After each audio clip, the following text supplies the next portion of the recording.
السلام علیکم حضرات۔ حضرت علی رضی اللہ تعالیٰ عنہ نے فرمایا 4 باتیں اپنی بیوی کو کبھی مت بتانا۔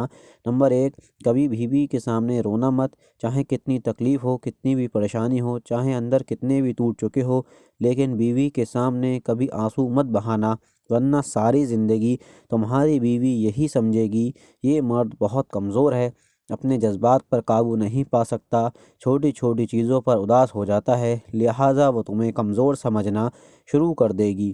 نمبر 2، بیوی کے سامنے اس کے گھر والوں کی برائی مت کرنا، کیونکہ ایک عورت جب شادی کرتی ہے تو وہ اپنا گھر چھوڑ کر آتی ہے، لیکن اپنے ماں باپ کبھی نہیں چھوڑ سکتی۔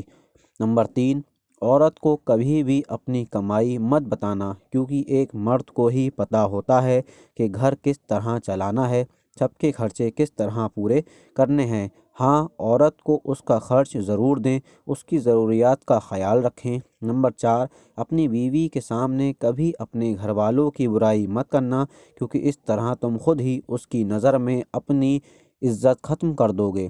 شادی کے دن نئی نویلی دلہن نے ایک صندوق کی طرف اشارہ کرتے ہوئے اپنے شوہر سے وعدہ لیا کہ اس صندوق کو کبھی نہیں کھولیں گے۔ شوہر نے وعدہ کر لیا۔ شادی کے 50ویں سال بیوی جب بستر مرگ پر پڑ گئی تو شوہر نے اسے صندوق یاد دلایا۔ بیوی بولی، اب یہ وقت ہے اس صندوق کے راز کو فاش کرنے کا، اب آپ اس صندوق کو کھول لیں۔ شوہر نے صندوق کو کھولا تو اس میں 2 گڑیاں نکلیں۔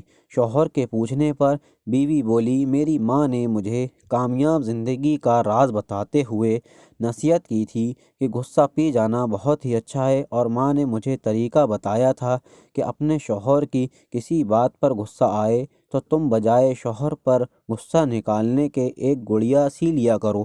تو مجھے جب بھی آپ کی کسی بات پر غصہ آیا تو میں نے گڑیا سی لی۔ شوہر نے 2 گڑیاں دیکھ کر بہت خوش ہوا کہ اس نے اپنی بیوی کو کتنا خوش رکھا، کیونکہ بیوی نے 50 سال کی کامیاب زندگی میں صرف 2 گڑیاں ہی بنائی تھیں۔ محبت میں شدت معنی نہیں رکھتی، محبت میں عزت معنی رکھتی ہے۔ ایک ہوتا ہے کسی کو اپنی طبیعت کے مطابق ڈھال لینا، اور دوسرا ہوتا ہے کسی کی طبیعت کے مطابق ڈھل جانا۔ ان دونوں پہلوؤں میں انداز نرمی اور محبت والا ہو تو تب ہی رشتے بنتے ہیں، ورنہ جھگڑوں کے سوا کچھ حاصل نہیں ہوتا۔ اللہ تعالیٰ نے دنیا میں جو سب سے پہلا رشتہ بنایا وہ میاں بیوی کا ہی رشتہ تھا، اور پھر باقی سارے رشتے اس کے بعد بنائے، اور پھر یہ رشتہ تو ہے بھی ایسا کہ کتنا بھی دھوپ چھاؤں آئے، اس رشتے میں ایک دوسرے کے بغیر گزارا ممکن ہی نہیں۔ ویڈیو کو ثواب کی نیت سے شیئر کر دیں۔